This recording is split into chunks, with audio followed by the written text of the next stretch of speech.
There is a tree in Colorado. According to naturalists, it has survived for 4 centuries. It has been struck by lightning 14 times, battled countless storms, and endured many natural events, yet it stood tall, and nothing could bring it down. However, later on, tiny beetles, small enough to be crushed between two fingers, invaded it and collapsed the tree from within. Unfortunately, that tree no longer exists. What I'm trying to say is that we handle the biggest storms and massive problems, but when doubts, small fears, petty jealousies, and minor angers infiltrate us, we shouldn't let them corrode us from the inside. Life isn't that long. Life is a magnificent experience where we come to try things, and it is a gift.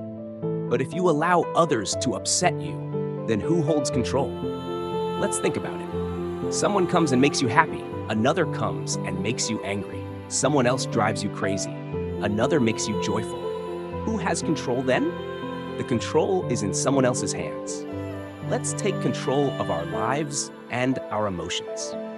In an American school, a teacher once gave their students an assignment. Write down what you think are the 7 wonders of the world for you. The children wrote, discussed among themselves, and reached some decisions. Pyramids in Egypt, the Great Wall of China, Niagara Falls, mountains and plains. But the teacher noticed a little girl who hadn't participated in the discussion and was busy writing and drawing on her own. "What are you doing?" the teacher asked. "Would you share with us?" The girl replied, "I can't decide. There are so many wonderful things in life that I couldn't choose." She began prioritizing, hearing, seeing, tasting a dish I love, touching, hugging, and crying. Life surrounded her with wonderful things that were right before her eyes, yet so close that one could overlook them in pursuit of the extraordinary. A young boy once put his hand inside a vase and told his mother, "I can't pull my hand out." His mother tried, then the father came over. They used soap, oil, and even detergent, but still couldn't free the hand. Finally, the father, tired and frustrated, said, "I'd give $100 to anyone who could get it out." Suddenly, they heard a sound, and the boy pulled out his hand. He said, "I let go of the coin I was holding when you mentioned $100, and my hand came out." Sometimes we cling to unnecessary things, stubbornly refusing to let go. But these are often the very things that confine us and limit our lives.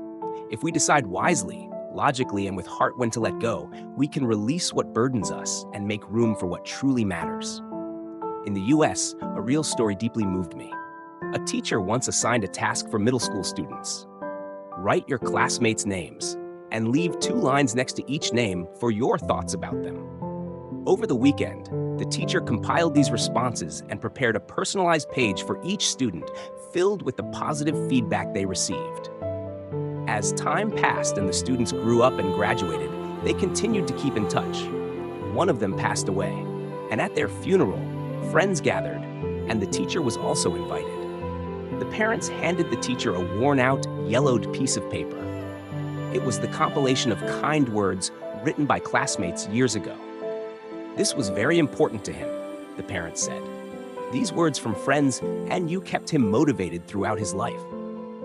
Other students at the funeral pulled out their own papers, saying they had carried these words with them, finding comfort and strength in them over the years. Friends, while we are still alive, we should show our loved ones how important they are to us. A simple, "I love you," or "you mean so much to me," can make a world of difference.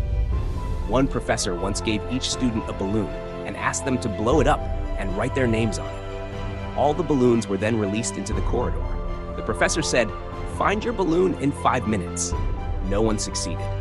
Then he told them, "Pick up a balloon and hand it to the person whose name is on it." Within 5 minutes, everyone had their balloon.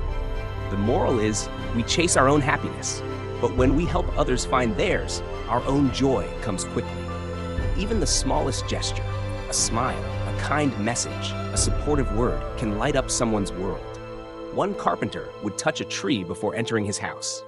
"It's my problem tree," he'd say. "I leave my work troubles here and go into my home free from stress. The next day, when I come back, they don't seem as heavy as before." What if we planted a problem tree to keep home a place of peace and balance, remembering that the true source of happiness lies within us? Let me know if you need any modifications or additional details.